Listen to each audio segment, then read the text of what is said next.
ሰላም ፍቅርና ጤና ከናንተ ከውድ ቤተሰቦቼ ጋር በያላችሁበት ይሁን። እንደምን ቆያችሁኝ? ኢትዮጵያ ከፈለኝ ነኝ። ይህ ደግሞ የኔና የናንተ የትረካ ቤት የሆነው ተወዳጁ የሆፕ ኢንተርቴይንመንት ነው።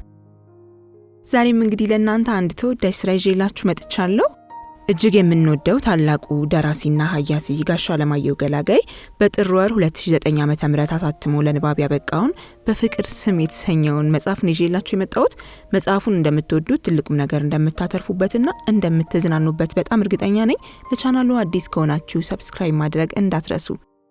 እንዲሁም ደግሞ ከዚህ ቀደም ሰብስክራይብ አድርጋችሁ የምትከታተሉ ሰዎች ትረካውን ስትጀምሩ ላይክ በማድረግ መጀመራችሁን እንዳትረሱ። ሐሳብ አስተያየት ካላችሁ እንዲተረክላችሁ የምትፈልጉት መጽሐፍ ካለ የኮሜንት ሴክሽናችን ለእናንተ ክፍት ነው። ጻፉልን፣ እኛ ይደርሰናል።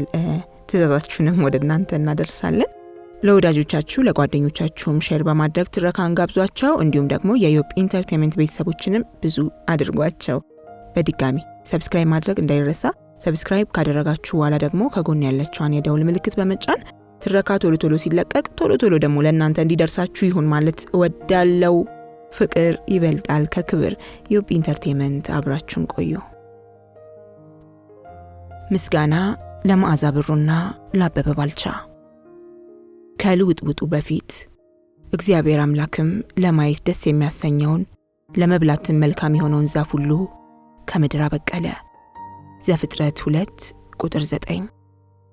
መታሰቢያነቱ ይህ ክፍል በጥበብና በሕይወት ጉዞ ላይ ሞት መነጠልን ሲያሳርፍበት ድረስ አብረው ለነበሩት ለሀያሲ አብደላ አዝራና ለደራሲ አስማማው ኃይሉ አያሻረው መታሰቢያ ይሆንልኝ። በፍቅር ስም ከአለማየሁ ገላጋይ በኢትዮጵያ ከፈለኝ።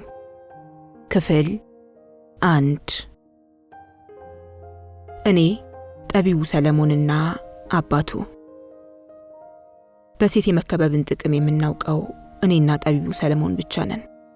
ሕይወቴን ሳስበው በሴቶች የተዋቀረ ጽድቅ ሆኖ ይታየኛል። ከጽድቅ የሚገኘው ደስታ እንዳይጎድልብኝ በዙሪያዬ ሽር ብትን የሚሉ 7 ሴቶች አሉ።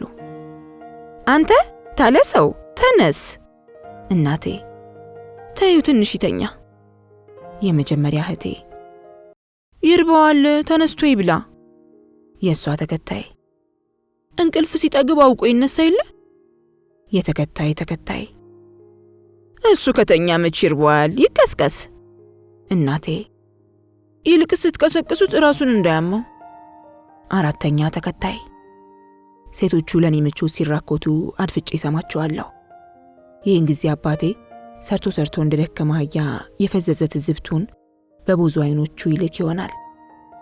አውቆ ነው ነቅቷል። የኔ ታናሽ እህት። በታናሽ እህቴ ከተስማሙ ሁሉም ይኮረኩሩኛል። ይኸዋ ይቺ ናት ጽድቅ፣ ይቺ ናት ገነት። ከጉያ ከሚወጣ ሳቅ ጋር በተደላደኩ ወይም ከሴቶቹ ጣት የሚፈልቅ ደስታ በብብቴ በኩል አድርጎ ወደ ልቦናዬ የፈሰሰ። በሴት የመከበብን ጥቅም የምናውቀው እኔና ጠቢቡ ሰለሞን ብቻ ነን። ይቅርታ፣ ለካ አንድ ሰው ቀርቷል። የጠቢቡ ሰለሞን አባትም አለ፣ ንጉሥ ዳዊት። ሴቶች ዕጣ ፈንታዎቼ ናቸው፣ ከፈጣሪ የተቸሩኝ ምኞቶቼ። ሳድግ 7 ሚስቶች አገባና ሴቶቼን 14 አደርጋቸዋለሁ። ወላጆቼ 6 ሴት ልጆች ከገፈገፉ በኋላ እኔን አገኙ። ሌላ ወንድ ልጅ ፍለጋ ሞከር ሲያደርጉ የኔ ታናሽ ሴት ሆነችባቸው። ፈሩ። ሁለተኛ ወንድ ልጅ የሚገኘው ሌሎች 6 ሴቶች ከወለዱ በኋላ እንደሆነ ተገልጦላቸው ከመውለድ ተግባር አፈገፈጉ። እሱን ይባርከው፣ እንደ አባቱ ጨቅጫቃ ካልሆነ ይበቃል ትላለች እናቴ። አባቴ ደግሞ እግዚአብሔር የሰጠኝን ወንድ ልጅ የገዛ ሚስቴና ልጆቼ ነጠቁኝ ይላል። ሲያወራ ፊደሎቹን እየቀመሰና ጣቶቹን እያጣጣመ ስለሆነ ጣ የሚል ድምጽ ይሰማል። አባቴ ከማልጎምጎም አልፎ ጋሽ ተገኔን አማላጅ አድርጎ እናቴ ላይ ላከ። ጋሽ ተገኔ እንዲህ አሏት። መቼም እንደምታውቂው ቢዚን፣ የአባቴ ስም ነው ቢዚ፣ በወንድ ልጅ እንደኔ አልተባረከም። ስለዚህ አንድ ልጁን ለሱ ተይለት፣ አንቺ ሴቶቹ ላይ በርቺ፣ ለልጁም ቢሆን ወደ አባቱ ቢያደላ ደግ ነው። እናቴ ጋሽ ተገኔን ታከብራቸዋለች። እኔ ስወለድ አባቴ ደስታውን የገለጠው የጋሽ ተገኔን ጠበንጃ ገፎ በመተኮስ ነበር። ወዲያው አብዮት ጠባቂዎች ሲመጡ አይ እንግዲህ ቢዚና በቃለት ተባለ። ግን አባቴ እንዳይታሰር ጋሽ ተገኔ ራሳቸውን አሳልፈው ሰጡ። ጓዶች እኔ ነኝ ባርቆብኝ ነው አሉ። ምን ነው ተገኔ ለጸረ አብዮተኛ ሽፋን እየሰጠ ታስጨርሰን ተብለው 3 ቀን ታሰሩ። የቀበሌ ፍርድ ሸንጎ ቀርበው የጥይት ዋጋ 15 ብር ተቀጡ አሉ። ይሄ ጋሽ ተገኔ ድርጊት ለቤተሰባችን ትልቅ ውለታ ሆኖ ሲወሳ ይኖራል። ቢሆንም እናቴ የጋሽ ተገኔን አማላጅነት አልተቀበለችውም። ልጄን አልተወውም፣ ከመላእክት እስከ አጋንንት ደጅ የረገጥኩበትን ልጄንም አልተወውም። እሳቸው እንደ ጂኒ በረሃ ለበረሃ ሲዞሩ እኔ ነኝ መከራ ይቼ ያሳደግኩት። እንዴት ነው ልጅሽን ተይ ማለት? አንዳንዴ የእናቴ ነገር አይገባኝም። አጋንንትና መላእክት ቤት አላቸው ወይስ ነገር አሳመርኩ ብላ ነው? ያም ሆነ ይህ ጋሽ ተገኔ በአማላጅነታቸው መግፋት ቀርቶ አንድ ምላሽ መስጠት ተሳናቸው። ሽንፈታቸውን እንዴት አድርገው እንደነገሩት አይታወቅም። አባቴ ተስፋ የቆረጠ መሰለ። ጥሩ ምግብ እንዳየ ሰው አፉን አጓግቶ እንዲህ እያለ በማማቱ ቀጠለ። እግዚአብሔርን ሌት ተቀን አስቸግሬ የሰጠኝን ወንድ ልጅ የገዛ ሚስቴና ልጆቼ ነጠቁኝ። በሴት የመከበብን ጥቅም የምናውቀው እኔ ጠቢቡ ሰለሞንና አባቱ ንጉሥ ዳዊት ነን። አባቴ ከዚህ ጥቅም ሊያናጥበኝ ተግቶ ነበር። እናቴና እህቶቼ በረቱበት እንጂ ሲቸግረው እርግማን መሰል ብሂል አመጣ። እንደተለመደው በወጥ ቀማሽ ስልታፉን እያጣጣመ እንዲህ አለ። ወንድ ልጅ እግዚአብሔር አሳይቶ ነሳኝ። እናቴ ተንቀጠቀጠች። አንቱ ሰውዬ በልጄ ላይ አሟርቱ። ይሄ ልጅ አንድ ነገር ቢሆን ተርሶ ራስ አልወርድም። አንዳንዴ የእናቴ ነገር አይገባኝም። እኔ ሞቼ እሷ በአባቴ አናት ላይ ፊት ብትል ምን ይጠቅመኛል? ጅኒ መስል በረሃ ለበረሃ ሲንከራተቱ የለከፎ ካለ ጠበል እንውሰዱ እንጂ ይሄ ጣል ልጅ ምን ያድርጉ? ጅኒ ያልሽ አላሉ አባቴ በትዝብት። ታዲያ ምን ልበሉ? እናቴ ሳትረግብ አልቀረችም። እኒ ፈሪሳ በምን አይናቸው ልጄን አዩብኝ ብትልም የአባቴን አይን በድፍረት አላየችም። ለአንቺና ለአገሬ መስሎኝ በረሃ ለበረሃ የተንከራተትኩት። እሱን እርሱ ያውቃሉ። ልጄን ለቅቄ አድርጎ ብቻ ያልሙት ባይ ተጋዳይ ምላሽ ይመስላል። በምን አይናቸው አዩብኝ? የግዳሽ ከሬ ካልሆነ ነው። ለካ አባቴ የሚፈልገው የሱን ካፖርትና በትር ይዤ በየጠጁ ቤት እንድንጠለጠል ኖራል። አንተ አንበሳ የማንህ ልጅ ጎሽ ጎሽ ጎሽ! እኔን ቢዘን ለካ ባለሙያ ኖርሃልና። እሱን አባቴ ከዚህ ሌላ ዓለም የለውም። መሃል አዲስ አበባ ያውም ጉለሌ ላይ የኖረ ሕግ የሌለ ይመስል ደመላሽ ወንድ ልጅ ይቋምጣል።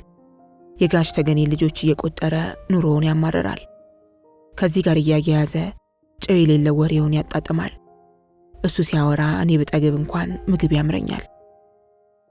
ቤቴ የሴት ድር ነው፣ ዘወትር ጫጫታ፣ ለፍተን ሴት ወለድን ይላል። ሐዘን ቅልቅልን ጉርጉሮ ያሰማል። ድምፀ መልካም ነው። እናቴን በልጅነቷ እንደ ወፍ ያረገፋት በእንጉርጉሮ ሳይሆን አይቀርም። ዛሬ ደግሞ በዚያው እንጉርጉሮ በነገር ይደነቋቁላታል።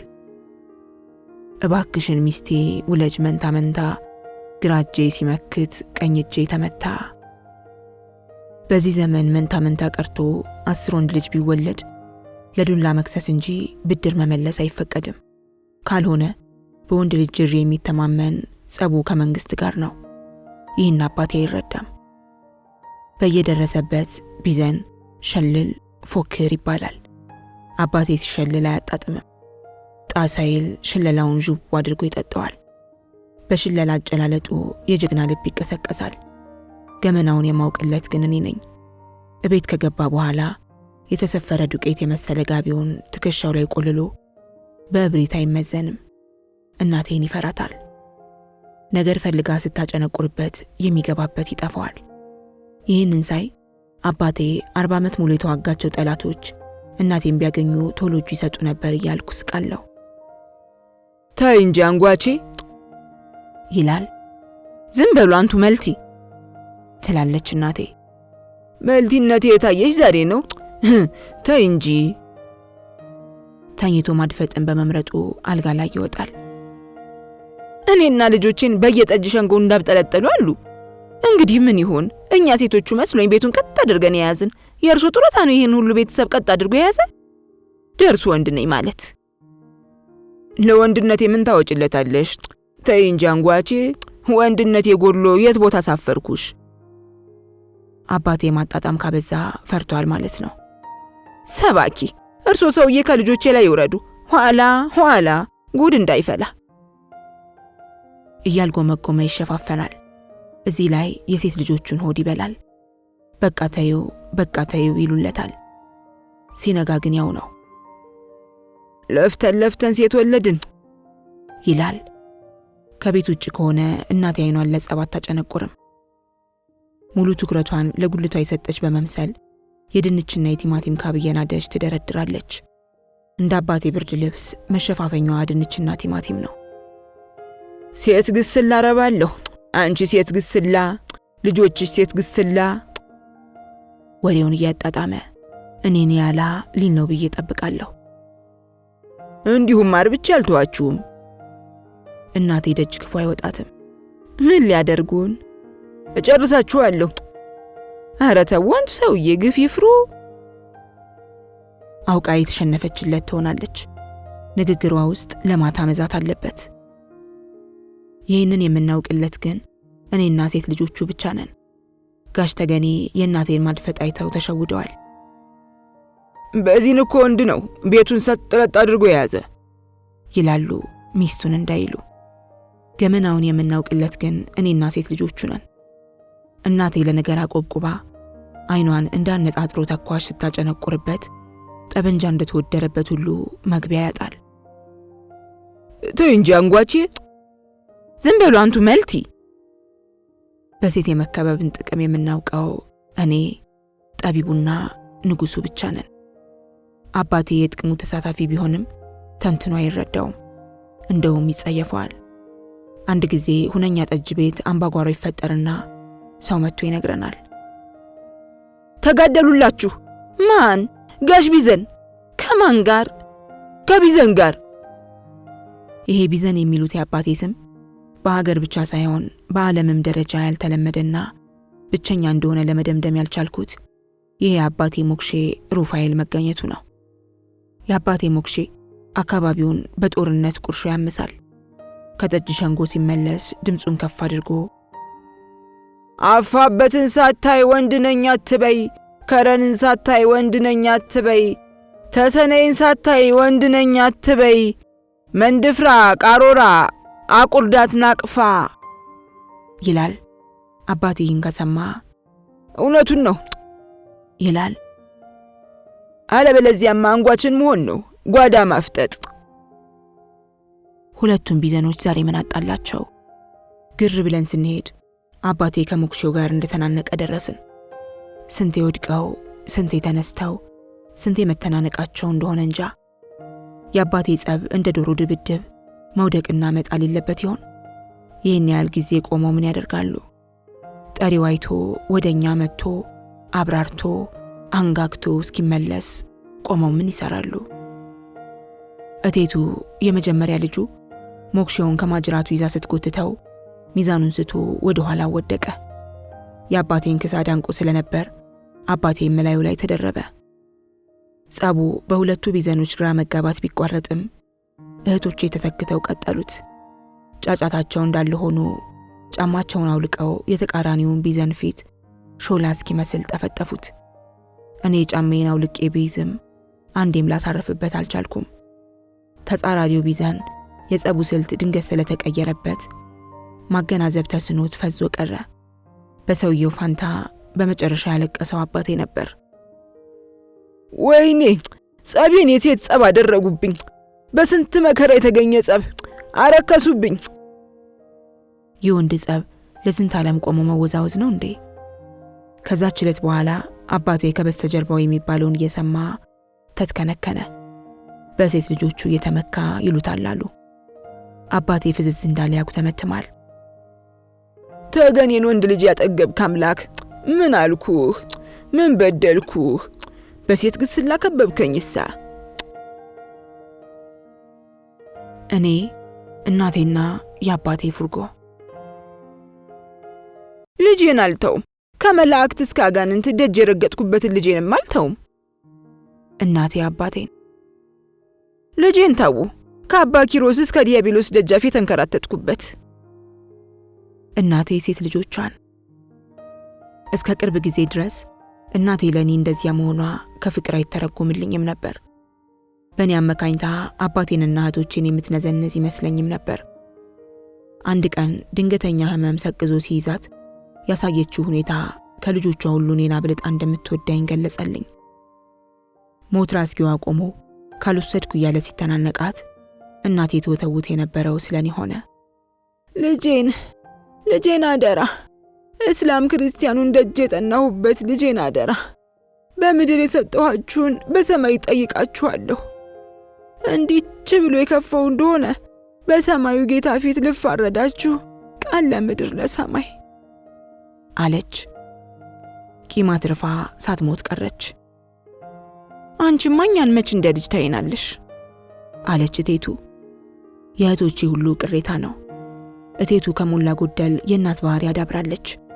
የመጀመሪያ ልጅ በመሆኗ እናቴ ግማሽ ያህል ልጆቿን ስትወልድ ያረሰቻት እርሷ ነች። በአናቱ የተወለደበትን ልጅ ተረክባ እየተንከባከበች ስለምታሳድግ የእናትነት ሚና ነበራት። ስለዚህ ወልዳ የጨረሰች ሳይመስላት አልቀረም። ትዳር መመስረት ይሆን ፍቅረኛ የሚያዝ አዝማሚያ አታሳይም። እንደውም የባል አማላጅ ቢመጣ ባሏ እንደሞተባት ጋለሞታ ሁሉ እስኪ ታውኝ እኔ ባሌ ልጆቼ ናቸው የምትል ይመስለኛል። የልጆቹ ሁሉ ቀጪና ገላማጭም ናት። ያጠፋች ልጅ ካለች የምትፈራው እሷን ነው። እናቴ ራሷ ከኔ ውጪ ልጆቿ ልክ ያልሆነ ነገር ሲያደርጉ ስታይ በሉ ይሄን ቴኑ እንዳታይ አያገባኝም ትላለች። እግዚአብሔርም የቴኑን ቀጭና ኮስታራነት የተቀበለ ይመስላል። ምክንያቱም መኮሳተሪያዋ ላይ ፍንክት እንዲኖር አድርጎ ስትስቅ እንኳን ሰው ሰራሽ ኩስትርናዋ እንዳይደበዝዝ ሆኗልና እኔ ላይ ብቻ የበላይነት የላትም። ታዲያ ስትቆጣኝ በሆዴ እንኳን ለሰው ሰራሽ ቁጣ ለተፈጥሮም አልደነገጥ ማለት ለምጃለሁ። በአመጽ ለቴኗ ልገዝ ያለችው ብቸኛዋ እህቴ የኔ ታላቅ ቻይና ናት። እናቴና አባቴ ወንድ ልጅ መውለድ ላይ ተስፋ ቆርጠው ስለነበር እሷን በወንድነት ማበረታታት የያዙት። የወንድ አለባበስና የፀጉር አቆራረጥ አላት። የቤት ውስጥ ስራ አትሰራም። እኔ ከተወለድኩ በኋላ ቻይናን ወደ ሴትነት ለመመለስ ሞክረው በከንቱ ታከቱ። ቁጣ በደረሰባት ቁጥር በአመጽ ቤታችንን ስትዞር ታመሻለች። አባቴ መቀጫ ይላታል። የልቦትን አይቶ ሰጦት ትላለች እናቴ። ወንድ ሆናልኝ በነበርማ። ቻይና ካለች ታፈጣለች። ማንንም አትፈራም። ማንንም ሂሽ ትላለች። አለባት አገርግር የጤናዋ መስሎሽ እሰይ ትለዋለች። ሂሽ የልምዷን በአባቴ ላይ ታደርሳለች። እሷን ትቶ እናቴን በነገር ይወጋታል። እኔ የምለው ቻይና በምን መጣብን? መልኳም የሱ ነው። የእግር ቦክስ ያስመረጣት አንዳች ነገር ቢኖር ነው እንጂ ካራቴ መሰልጠኗን ነው። እናቴ ለነገር ታጨነቁራለች። ቻይናዎትን እዚያ ይፈልጉ ምን ሊሉ ነው? እርሶ ሰውዬ እኮ ሆይ። እናቴ ሳታመር ከአባ ጋር ነገር ስትመላለስ አንዳች ደስ የሚል መንፈስ ይረብባታል። ይህንንም አባቴም ሳይወደው አይቀርም። በልጆቿ ደጋግሞ ይውጋታል። ሶስተኛዋ ልጅ ስምረት በምን እንደሆነ ሳይታወቅ የቤቱ ገንዘብ ሚኒስተር ሆናለች። አባቴ መጠጫ ፍራንክ የሚጠይቀው እሷን ነው። አዘወትራ የሚጠይቀውን ያህል ስለማትሰጠው እንግሊዝ ናት ምኑን ስምረት አላችኋት ይላል። እናቴ ካለች ነገሩን ያስረዝማል። መልኳም የእንግሊዝ ነው። አፍንጫዋት ያለሽ ቁመቷት ያለሽ ቅላቷስ ብትይ። እኔ የምለው እንግሊዝ ከወጣን የተወለደችው እንግሊዞትን እዛው እርሶ ዘንድ ይፈልጉ። ምን ልበል አንጓቼ ቢቸግረኝ እኮ ነው። ከጠባይት ያለሽ እኒህን ሰውዬ አንድ የሚላቸው ጠፋ። እንዴት ነው የሚያናገራቸው? ያልዘሩት የበቀለ ይመስል ከቅላቷ ውጭ ቁርጥ እርሶን ጸባይዋን አልኩ እንጂ ነገሩን አጣመመ። አይ እንግዲህ ገለል ትላለች። ጥቂትም የምታመረው በአበባ ሲናገራት ነው። አበባ መልኳም ጸባይዋም የደበዘዘ ነው። ለጥቁረት ያደላ መልኳን ለጨለማ ያደላ ቤታችን ውስጥ ቀብራ እንደ ስልጡን እንስሳ በጸጥታ ያገኘችውን ስራ ታሻምዳለች። ራሷን ከተቀሩት እህቶቿ ጋር አታፎካክርም። የዘውትር ጸሎቷ የሚሰራ ታሳጣኝ ይመስላል። ኢየሱስ የበዛበት መዝሙር እየዘመረች የኔን የቻይናንና የአባዬን አልጋ ታነጥፋለች። ባያድፍም አንሶላ ታጥባለች። በአንሶላው ጣቢ የቤቱን ሳጠራ ለመወልወል ጆንያ ትዘፈዝፋለች። እሱ እስኪርስ ቸርች ካልሄደች ውሎዋ ይሄ ነው። አባዬ ከእናቴ ጋር መቃለል ሲያምረው አበባን ትክ ብሎ እያየ ተሳስተናል። ምን? ይህችን ልጅ አበባ ማለታችን መሳቂያ ሆነናል። እናቴም አባቴም አበባን አበባ ነው የሚሏት። በትክክል መጥራት የማይችሉትን ስም ለምን አወጡላት? አበባ እንጂ አበባ ይባላል? እንዴት ያለሽ ጥቁር አበባ አለ እንዴ? እርሶ ሰውዬ እኮ የበረሃ ጂኒዎት ነው የሚያስቀባጥሩት። አሁን ወግ ማጓቱ ሆነው እንዴት ያለው ነገር ነው ባካችሁ? አባቴ የእናቴን መጠነኛ ማመረር ተከትሎ ማፈግፈግ ሲገባው በነገር ይገፋል። ለመሆኑ አፍሪካ ህብረቱ ሲቋቋም ተረግዛለች ይላል። አፍሪካዎትን እዛው እርሶ ዘንድ ይፈልጉ። እኒህ አናጋሪ እናቴ ጨለማ የመሰለች ጥቁር ነበረች ሲሉም አልነበር? ያልዘሩት የበቀለ ይመስል እኔን አፍሪካ ወድቃለች ሊሉ ነው። አሁን ሰው ቢሰማ ምን ይላል? እኚህ አናጋሪ። ቤተሰቡ ላይ የረበበ የሚሄደው ስሜት የሚያቁነጠነጥ ሙቀት ይለቅብኛል። ሁሉንም እያፈራረኩ መለከታለሁ። እንዲህ ያሉ ጨዋታዎች ከአባቴ የሚቀሰቀሱት ጥሩ ስሜት ፈጥሮ የጠጅ ገንዘብ ለመጠየቅ እንደሆነ እየቆየ ተገለጸልኝ። እናቴም ይሄ ገብቷታል። የጠጅ ሸንጎ አልሳካ ሲል የኛን ልብ ያወልቁታል ትላለች። አባቴ ካፏ ነጠቅ አድርጎ እንግሊዟ ልጅ የት ሄዳ? እርግጥ የምትሰጠኛ ያዝናና ይሆናል እንጂ መታደሜን አትነሳኝም። ስምረት የገንዘብ ነገር በውጭነት ሲነሳ ሽምቅቅ የሚያደርጋት አንዳች ነገር አለ። ገንዘብ በገቢነት ከመጣ ደግሞ ፈታ ፈገግ ልምጥምጥ ትላለች። ይህን የሚያውቁ እህቶቼ እየተጎሻሸሙ ይልጧታል። ከገንዘብ ጋር የተያዘ ባህሪዋ ለነሱም ደርሷቸዋል። አባቴ ጡረታውን ተቀብሎ የሚያስረክበው ለሷ ነው። ከዕለት የጠጅ ወጪው ገፋ አድርጎ ካስቀረበ ልምምጥ ነገ ተነገ ወዲያ ጠጅ የለም ምን ያደርግልሃል ይሄ ሁሉ ተቀምጦ ለሌላ ቀን ቢሆን አይሻልም ትለዋለች። እንግሊዝ እጅ ገብቶ ሊወጣ ሰጥቼ አላውቅም ጠይቀህ የከለከልኩ ቀን አለ። እናቴ ካለች ሰረቅ እያደረገች በፍቅር ታያቸዋለች። ትርፍ ብር ምን ያደርግልዎታል?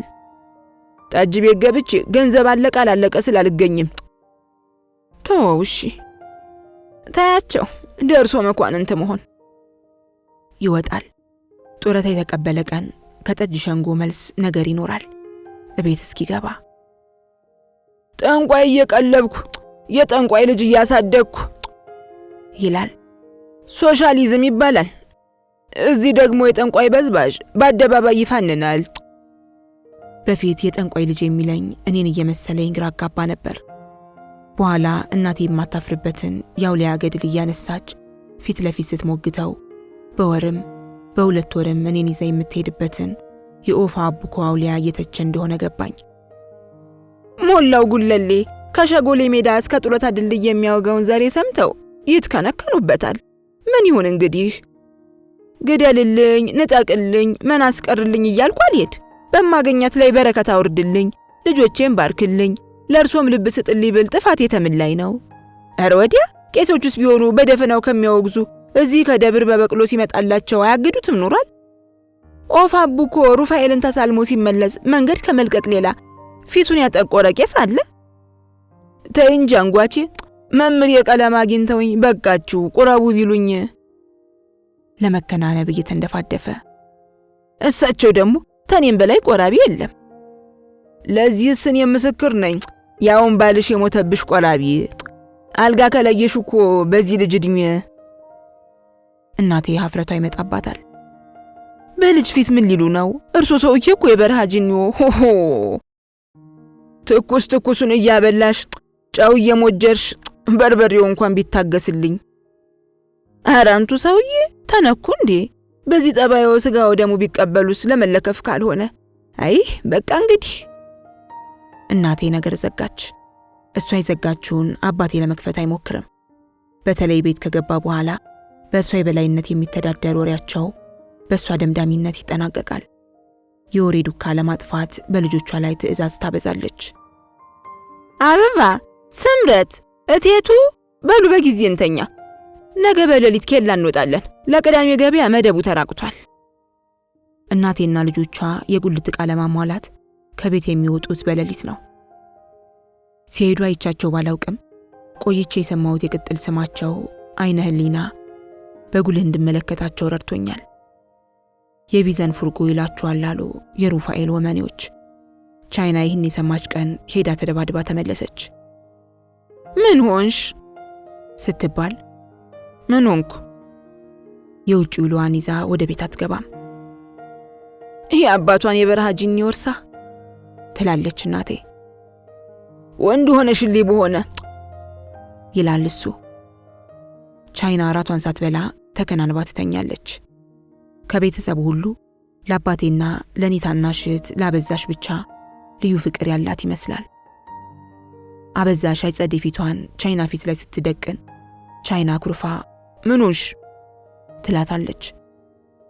አበዛሽ ትኩረት ሁሉ እኔ ላይ ሆኖ እንክብካቤ በማጣት የተጎዳች ናት።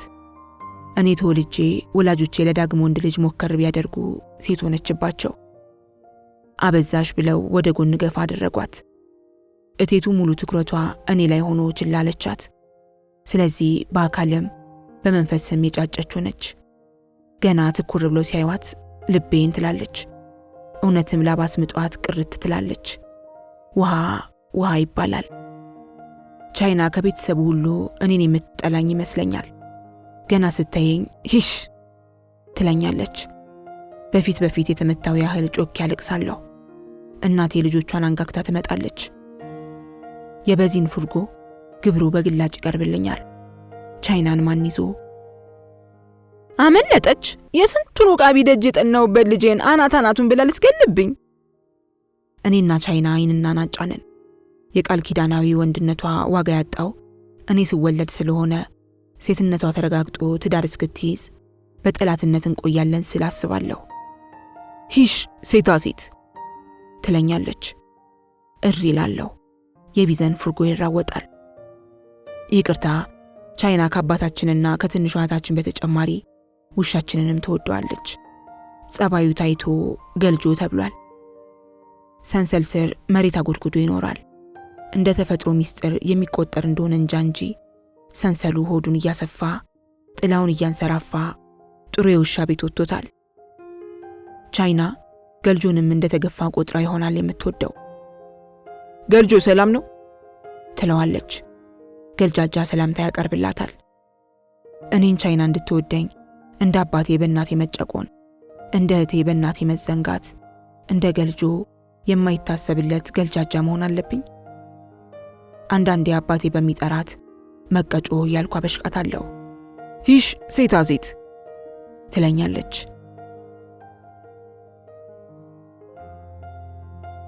እኔ ኦፋ ቡካና አባ ኪሮስ። ቻይና ሴታ ሴት ስትለኝ ጭንቅላቴ ውስጥ የሚመጣልኝ የእሷ ንጽጽር ነው። ሰውነቷን በስፖርት ስላወነደለች፣ ካራቴ ስለምትማር፣ ሜዳ ስለምትውል፣ ስለምትደባደብ፣ ቤተሰቡን ስለምታስጨንቅ እኔ እነዚህን ሁሉ አላደርግም። በተለይ ከቤቴ ውጪ ላፍታ እንኳን ከቆየው ዋስትና አይሰማኝም። ከጉድጓድ ውጭ እንደተገኘች አይጥ ለሁሉ ዱላ የተጋለጥኩ ይመስለኛል። ቤቴ ስገባ ንጉስ ነኝ። እንደ ጠቢቡና እንደ ንጉሱ ያለ ተንከባካቢ አሉልም። ቤታችን ሽንጣም ነው። በጭቃና በጨፈቃ የተዋቀረ አውቶቡስ ይመስላል። ዘወትር ተአምርና ገድል የሚሆንብኝ ነገር እዚህ ሞተሩ የወረደ ሰንካላ የአፈር መኪና ውስጥ 10 ሰው የመኖሩ ጉዳይ ነው። እኔ አባቴና ቻይና ቆጥ መሳይ ያጠን አልጋዎች ተሰልፈው ቤቱን ድንገተኛ ክፍል አስመስለውታል። አልጋዎቹ ለቤቱ እንዲመቹ ተደርጎ ባናጤ የተዋቀሩ ናቸው። ከሶስታችን ውጭ እናቴን ጨምሮ ሴቶቹ የት እንዴት እንደሚያድሩ ማወቅ አልችልም። አምሽተው ይተኛሉ። በማለዳ ይነሳሉ። ስገምት ሴቶቹ የሚተኙት እንደ አውቶቡስ ተሳፋሪ በመደዳ ተቀምጠው ነው፣ ወይም መቀመጫ እንዳጣ የአውቶቡስ ተሳፋሪ የጣሪያውን ማገር በመያዝ ቆመው እየተወዛወዙ ያድሩም ይሆናል። አላውቅም። ይሁንና ቤታችን በሴቶቹ ወጉን ያያል። ሳሎን፣ መኝታ ቤትና ዕቃ ቤት ተብሎ ተከፋፍሏል። ለወሬ እንዲመች ሳይሆን አይቀርም። እናቴ ጉሊት ተቀምጣ ልጆቿን ስትልክ ድምጿን ከፍታ አድርግና አበባ መዘፍዘፊያውን አምጪ ድንቹን ላለቅልቀው ትላለች። ምኑ ጋ ነው? ሳሎን ነው? ሳሎን መዘፍዘፊያ ይቀመጣል? የሚዘፈዝፍ ይዘፍዝፍሽ። መኝታ ቤት መቃብር ያስተኛሽቴ ዕቃ ቤት ነው እንጂ። ሳቄ ይመጣል። ቤታችን በሐሳብ ተከፋፈለች እንጂ በአምሳል አንድ ነች። የሳሎን የመኝታ ቤትና የዕቃ ቤት ድንበር የጸናው እንደ ኬክሮስና ኬንትሮስ በሐሳብ መስመር እንጂ የቆመ ወይም የተጋረደ ነገር የለበትም። እዚች የጭቃ አውቶቡስ ውስጥ በኋላ በር በኩል ለገባ ተሳፋሪ በግምት እስከ ትኬት ቆራጯ ድረስ ሳሎን መሆኑ ነው። ከትኬት ቆራጯ እስከ መካከለኛው በር ድረስ መኝታ ቤት ሲሆን ከዚያ ወዲያ እስከ ሾፌሩ ዕቃ ቤት ነው። በእኛ የጭቃ አውቶቡስ ተመስገን ተመስገን ከማለት አልፈን በሰፈርተኛው ላይ እንኩራራለን። ምክንያቱም ያንዳንዱ ቤት ሚኒባስ ነዋ። አረ ሞተር ብስክሌት የሚያክልን ቤት አላሉ። ባልና ሚስት አግዳሚ ወንበር ላይ ፊትና ኋላ ተፈናጥረው ሲያድሩ እየታየኝ በእኛ ቤት ኩራቴን አፋፍሜያለሁ። ቤታችን ከመጥበቡ አንድ አንተ አንድ አንቺ እያልኩ ነው። አረግራጊነቱ የቤተሰቡ ስጋት ነው። አውሎ ንፋስ ቀርቶ የአባቴ ሞክሼ ቢዘን ከበስተኋላ ሆኖ ሲጮህ መናጥ ይቀነዋል። ናፍቃን ሳታይ ወንድ ነኝ አትበል። ነቅነቅ። ባሬቱን ሳታይ ወንድ ነኝ አትበል። ቃቃቃቃ። ተሰነይን ሳያሳይሽ ባልም የለሽ። ጫጫጫጫ። አባቴ ካለ ይሄ ቤት ቋሚው ምስጥ በልቶታል ይላል። እንዶ አኮብኩቦ ነው እኮ ያለው። ሌላው ቀርቶ የድር ለፋፊዋ እማማጀቡሽ ግድግዳችን ስር ቆመው ጥሩምባቸውን ሲለቁት ቤታችን ዝናብ እንዳካፋበት ውሻ ይርገፈገፋል። የፈጣሪ ያለ ሴት እንዲህ ይነፋል። የሩፋኤል አካባቢ መረዳጃ ድር። አፋቸውም ከጥሩምባው በላይ ቧሬ ነው። ቤታችን ነቅነቅ ነቅ በማለት አጻፋውን ይመልሳል። መጀመሪያስ ጥሩምባ የመንፋት ዝንባሌ እንዴት አሳዩ? እንደ ሌሎች ሴቶች ጉልት አይነግዱም፣ ልብስ አያጥቡም፣ ጠላ አይጠምቁም። ምን ሰይጣን ጥሩምባ አስመለከታቸው? የድሩ ለፋፊ ወልዴ ጥሩምባ ነበር። ታዲያ የማማጀቡሽ ወልዴ መተካት የጤና ነው? ወልዴ ጥሩምባ መለፈፊያውን በአራስ ልጅ ደንብ መታቀፊያ ጠቅልሎ አደራ በምድር አደራ በሰማይ፣ ይሄ ጥሩምባ የሚነፋው ቢያጣ በሰማያዊ ጌታ ፊት እፋረድሻለሁ ብሏቸው ይሆን? እማማጀቡሽ ሲሞቱ የጥሩምባው ተረካቢ የግድ ቻይና መሆን አለባት። ያኔ ቻይና ጥሩምባውን ስትነፋ ቤታችን እንደ ባርኔጣ አየር ላይ ተንሳፎ ከሼህ ሆጄሌ ሜዳ በታች ይገኛል። በቻይና ሳላገጥ ውስጣዊ እርካታ ተሰማኝና ፈገግ አልኩ። ግን 6 እህቶቼ ይወዱኝ የለም? ለምን ያንዷ ቻይና ጥላቻ እንዲቆጠቁጠኛል? እነሱ የሚያደርጉልኝን አንዱንም ቻይና ትሞክረው። ልብሴን ተሻምተው ያጥቡልኛል። ጭናቸው ላይ ተኝቼ ራሴን ለመዳበስ ይሻሙልኛል። ለኔ የሚያደርጉትን ሩብ እርስ በርስ አያደርጉትም። አንዷ የኔን ልብስ ከራሷ ጋር ስታጥብ ሌላዋ አንዲት ካኔተራ እንኳን ከደባለቀች የሞኝ ጉልበት ማድረጓ ነው ብላ ታሽቀነጥረዋለች። የኔን ግን አንዷ ያጠበችውን ሌላኛው አልጠራም ብላ ትደግመዋለች። አሬ ሁሉ ቀርቶ የሽሚያ መሳማቸው አይበቃኝም? የሁሉም ማሳሳም ተመሳሳይ ነው። ጉንጬን አፋቸው ውስጥ ይከቱትና ምጥጥ አድርገው ሲለቁት ሟ የሚል ድምጽ ትልቅ ጭብጨባ ሆኖ ከሩፋኤል ግንብ ጋር ይጋጭና የገደል ማሚቱ ተመልሶ ቤት ይገባል። እኔ ጉንጬ ላይ ልቤ ይወተፍና ይነዝረኛል። በቆዳዬ ቀዳዶች ደም ያቸፈቸፈ ያህል ይቆጠቁጠኛል። አንዳንዴ ያለቅሳለሁ። እህቶቼ ግን ይሄ አሳሳም ያስፈልጋቸዋል፣ ያረካቸዋል፣ ሱስ ሆኖባቸዋል። አንዷ የሌላዋን አሳሳም ብትነቅፍም እስካድግ ድረስ ተነጋግረው አልተውኝም። አንዷ ትስመኛለች። አንቺ ልትበይው ነው እንዴ ትላለች ሌላኛዋ። ራሷው መልሳ ትስመኛለች። ካልፈለገ ለምን ትስሙታላችሁ? እና ልጄ እነዚህ ቡዶች ጥፉበት። እሷም ትስመኛለች። የፈዛዛዋንና የደካማዋን ያበዛሽን አሳሳም እንኳን መቋቋም ይሳኔ ነበር። ዓለምን የሚያጠባት ጦርነት ሳይሆን ፍቅር ነው። መሸሸጊያ ይጠፋኛል። ቢጨንቀኝ ሰማይ ጠገበችኝን ከለላ አድርጌ ከተጨማሪ መሳም እጠለላለሁ። ሲስሙኝ ቀርቶ ሲምሉብኝ እንኳን በሽሚያ ነው። ታለይ ሙት ይላሉ። ታለይ ቤት ስሜ ነው። እኔ ስወለድ አባቴ የጋሽ ተገኔን ጠመንጃ ገፎ ከተኮሰ በኋላ አብዮት ጠባቂዎች ተኩሱን ሰምተው ከመምጣታቸው አስቀድሞ ወደ ቤት ገባ። አላመነም። ወንድ ነው አላችሁኝ? አዎ አለች እናቴ ከልጅ ምጥ በላይ የደስታ ምጥ ጨክኖባት ተዳክማ። ተሳስታችሁ እንዳይሆን ያስተኮሳችሁኝ። ራሱ አያዩትም? አይ መቼስ ሰው ካልሞተ ምኞቱን አያጣም። ሰው ካለ ስሙን ታለሰው ብየዋለሁ አለ። ታለሰው ተባልኩ። ሲያሳጥሩት ታለ ይሉኛል፣ ሲያቆላምጡኝ ታለ ይሞት ይላሉ። እናቴ ተቃወመች። ከቅዱስ እስከ ርኩስ የተማጸንኩበትን ልጄን ምን ነው መማያ አጣችሁ? አባታችሁ አሉ አይደለም ወይ? አረ ባፋችሁ ውሃ ይሙላቴ፣ የምን ይሙት ነው። ከዚህም በኋላ በኔ መማል አልቀረም። በአባታቸው የሚሉና መተማመን ሲያቀታቸው እስቲ ታለ ይሙት በይ ይባባላሉ። ታለ ይሙት ካለች እውነት ነው፣ አልምልም ካለች ውሸት ነው። እኛ ቤት በኔ ስም በውሸት የምትምል ብቸኛዋ እህቴ ቻይና ናት። በማሾ ፊቷን አጨማዳ ሂሽ ሴታ ሴቱ ይሙት ትለኛለች። ጮክ ያለቅሳለሁ። ቀዳሚዋ ቴቱ ናት። የግንባሯ ጠባሳ የዚህ ጠባይዋ ሽልማት ሳይሆን አይቀርም። ከቴቱ ቀጥሎ ፍርጎ ይቀጣጠላል። ቻይና ግን የለችም። እናቴ ካለች አመለጠች። ይቺ ጠቧ ከኔ ነው ከሱ ስንቱ እንዳገዝፎ አጭር ያገኘሁትን ልጅ ትግደለው። እናቴ ስለኔ መፏጨሯ ያበቃ ይምሰላት እንጂ እንደቀጠለ ነው። ትንሽ ካተኮሰኝ ልብሴን ታውልቅና ገላዬን በሳንቲም አሻሽታ ረከቦት ላይ ታስቀምጠዋለች። ለርኩሱ መንፈስ መሆኑ ነው። በማለዳ ጧፍ ገዝታ ሩፋኤል ትሄዳለች። ለቅዱሱ መንፈስ መሆኑ ነው። ሎሚ፣ ኑግ የተቀባ ቂጣ፣ የማሽላ ቆሎ ከሆነ የርኩስ መንፈስ መሆኑ ነው። የቅዳሴ ጠበል፣ እምነት፣ ሜሮን ከሆነ የቅዱስ መንፈስ መሆኑ ነው። የእናቴ ስለኔ መፋጨር አሁንም አላባራም፣ ወደፊትም እንጃ። በግራዋ መታጠብ፣ በድኒ መታጠን፣ በርሚጦ መታጠር ከብዙ ሞት እንደምትታደገኝ ታምናለች። ገላዬ የታበሰበት ሳንቲም ረከቦቱን ሊሞላ ጥቂት ቀርቶታል። የሳንቲሞቹን አተላይ ጠጣ ክብ ፊታቸውን ስመለከት ዳፋዎቼን ሁሉ አንቀው ይዘው የሚሰቃዩ ይመስለኛል። ደግነቱ ቻይና እየሰረቀች አመንምናቸዋለች። በቻይና ሌብነት ውስጤን ደስ ይለዋል።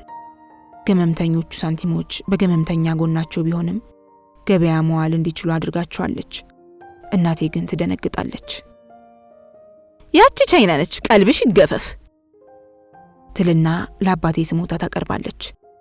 አባቴ ከደፈረ እኔም ባገኘሁት የጠንቋይ ልጅ ከሚያድግበት ጠጅ በጠጣሁበት ነበር። ለሩፋኤል አትሰጭም? የስንት ዲያቆን ደሞዝ በሆነ ነበር። ለጠጁ ይጓጓ ይመስል አፉን በምላሱ ያባብሳል። የበረሃ ጅኒዎትን አስከትለው ደጉን አያናግሮትም። አይኗን ለነገር ስታጨነቁርበት ነገሩን በክንብንብ እያጀበ ጣል ያደርጋል። ዶሮሽን እያረድሽ ከመጣል ሰርተሽ ብታበይ እንደግ ነበር።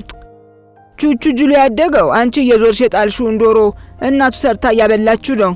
በዚህ ወገን የጠንቋይ ልጅ፣ በዚያ ደግሞ የደፋሯን ልጅ ስንቱን አሳድጋለሁ እኔ። ቹቹ ጁሉና እናቱ ከኛ ቤት ባሻገር እግር ከላጫት መንገድ ዳር ይኖራሉ። ከጥቁር ጣውላ የተቀረጸች የምትመስለው እናት ጉጥ አይኗን እያጉረጠረጠች ቀስ እያለ አቀርቅሮ የሚሄድ ልጇን በሯ ላይ እስክታስቀምጥ ብቻ አረጋ የምትል ቀሽቃዣ ሴት ናት። ስትናገር አፏ ያነፈራቸው ነጭ ማሽን ላይ መሰሉ ምራቆች ይፈነጣጠራሉ። ቹቹ የእናቱ ተቃራኒ በሽታ ለክፎታል። ሲያወራ ብዙ ደሞችን ይጠቀማል። ደሞ ዶሮ በልቻለሁ ይላል። እናቱ በመንገሽ ቀዣይን እንዳትገባ እጅግ የሚዘገይ ልጅ የሰጣት ይመስለኛል። ደሞ ዶሮ የናንተ ነው። እናቱ የሰው ዶሮ በላሁ ብላ ሀፍረትም ይሉኝታም አታውቅም። እንደውም ከፈንዲሻ የተበጁ ስድቦቿን እናቴ ላይ ታንጣጣለች። ከፍጥነቷ የተነሳ ቃላቶቿ እየተንገበገቡ ስለሚፈናጠሩ የምትለው በቅጡ አይሰማኝም። እንደውም እናቴ ናት የሷን ዶሮ የበላች የምትመስለው። ዝም ብላ ወደ ጉልቷ፣ ዝም ብላ ወደ ቤቷ። እናቴ እኔን ታስጠነቅቀኛለች። እዚህ ጦሰኛ ልጅ ትርው እንዳትል ትለኛለች። ትርው ስትለኝ ወፍ የሆንኩ ይመስለኛል። በውሻ ቤት በኩል የሰንሰል ቅጠል ገልጬ ስመለከት ቹቹ እንዳቀረቀረ ቢሆንም ያየኛል። ቀስ ብሎ እናቱ ካስቀመጠችው ወንበር ላይ ተነስቶ ቀስ እያለ ይመጣል። ሱሪው የትልቅ ሰው ሆኖ ከጡቱ ጀምሮ እስኪሸበሸብ ጠብቆ ይታጠቀዋል። ደሞ እናቴ ደሞ እንኳን ዶሮዋን ደሞ ልጇንም እበለዋለሁ ብላለች። ደሞ የእናቴ ማስጠንቀቂያ ከንቱ ስጋቷ የፈጠረው ይመስለኝ ነበር። ውሸት የማያውቀው ቹቹ ሲነግረኝ አንድ ቀን እንደ ዶሮ የገባውበት ጠፍቶኝ በጣፋጭ ወጥነት አካባቢውን የማጥነው ሆኖ ተሰማኝ። የቹቹን እናት ፈራኋት። በጥቁር ጣውላ ፊቷ ላይ የሚያጉረጠርጠው ጉጥ መሰል ዓይኗ እንደ ረጅም እጅ አንቆ ወደ እሷ የሚጎትተኝ መስሎ ተሰማኝ። ትልቅነት እየተሰማኝ የመጣ ቢሆንም ይህን አስፈሪ ትዕይንት መቋቋም ተሳነኝ። እናቴ ጠየቀችኝ። ነገርኳት። ለመጀመሪያ ጊዜ እኔን ተቆጣች። እሷ ደጅ ትርው እንዳትላላልኩም ወይ? እኔ አልሄድኩም። እሳ ቹቹ መጥቶ ነው። ባልጠበቅኩት ሁኔታ እናቴ ዝም አለች። ባልጠበቅኩት ሁኔታ ተረጋግታ አየኋት። እርኩስና ቅዱስ ደጃፍ ሙጥኝ ያለችው ቹቹና እናቷ አርደው እስኪበሉኝ እንዳልሞትባት ነበር። ዝም ብላ ቤት ገባች። ዝም ብላ ረከቦቷን አወጣች። ሳንቲሞች ቢጎሉም ቻይናን አልተራገመችም። ዝም ብላ ጀበናዋን አወጣች። ዝም ብላ እሳት አቀጣጠለች። ዝም ብላ። ለምን? ይሄን ለእህቶች እንዳትናገር። ዝም ብለህ የመበላት ዕዳህን ገፍግፍ ማለቷ ይሆን? እኔ ሁኔታዬና ወጤ መሆን ሽሽት። ውጭውን ፈራሁ። ቹቹን ባየሁት ቁጥር በሩ ላይ ቁጭ ብሎ በመጎምጀት አፉን የሚያጣጥም ይመስለኛል። የአባቴ ብሂል ወደ ቹቹ ተጋብቶ ሲያወራ ደሞ ጣ ሳይላይ ቀርም እያልኩ አስባለሁ። እናቱ እንደ ዶሮ አፍና ክሽን ያለ ወጥ ሰርታኝ ይህን የተሸበሸበ ሱሪውን የምትወጥርበት ጊዜ ሩቅ መስሎ አልታይህ ይለኛል። በተለይ ቤት ማንም በሌለ ሰዓት ስጋቴ ያይልና ወይ እናቴን ጉልት ፈልጋታለሁ። ቤቱን ጥላ መጣህ? ለመሆኑ መለስ አድርገዋል? ሂድ እኮ ዝጋው። ያችሉት ገብታ ታንጎዳጉድ። በል ሂድ። ወጥ ተሰርቼ እንድበላ ነገሮችን የምታመቻች መስሎ ይታየኛል። እናቴ ምን ነክቷታል? እፈራለሁ። አሁን እኮ ትልቅ ነህ፣ 14 ዓመት ሆነዋል። ለእርድ ደርሰሃል እንደምትውል ሆኖ ይተረጎምልኛል። እየቀፈፈኝ በሩን መለስ ስላደርግ እሄዳለሁ። ዓለምን የሚያጠባት ጦርነትም ሆነ ፍቅር አይደለም፣ ፍርሃት ነው። ከለላ የሌለበት አውላላ ላይ በጅቦች የተከበብኩ መስሎ ይሰማኛል።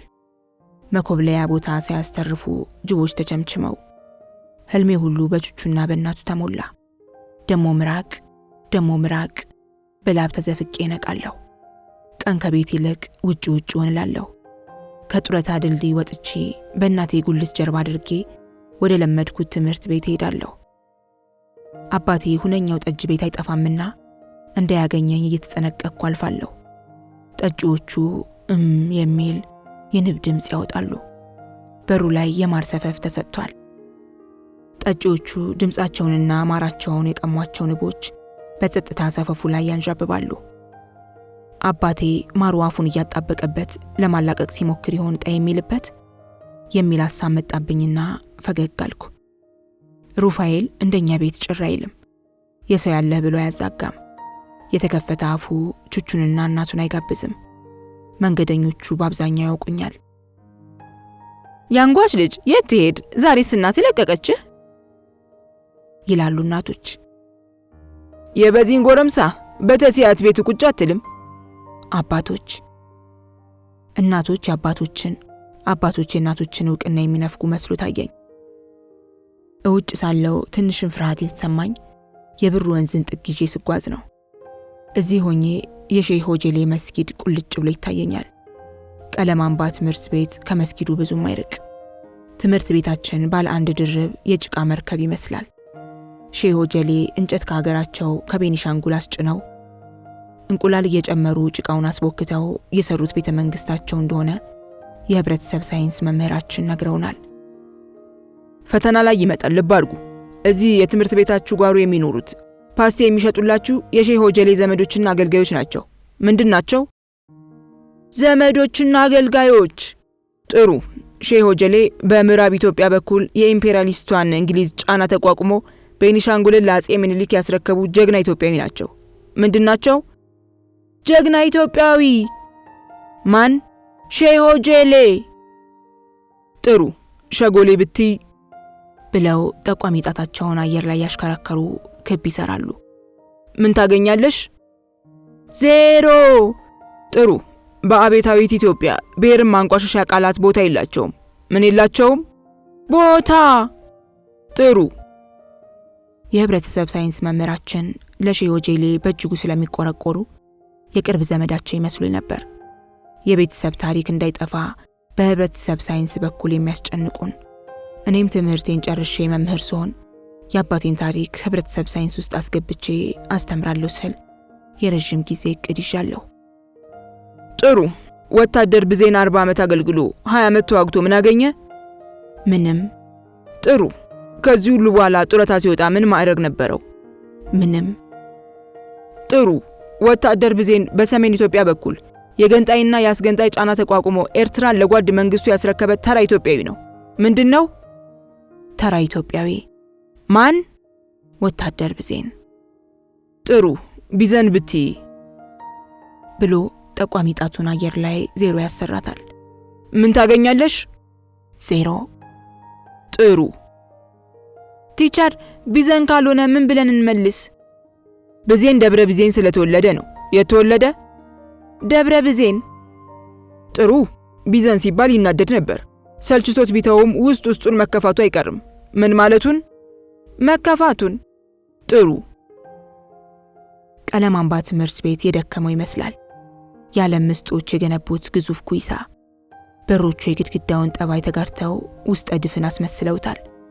መስኮቶቹ በጣውላ ፍርግርግ ታሽገዋል። እሸጋው ውስጥ ሆነው የተዘጋባቸው ሰው በላ ወንበዴዎች መስኮቶቹን ከፍተው እንዳይወጡ እንጂ ተማሪዎች እንዳይከፍቱት አይመስልም።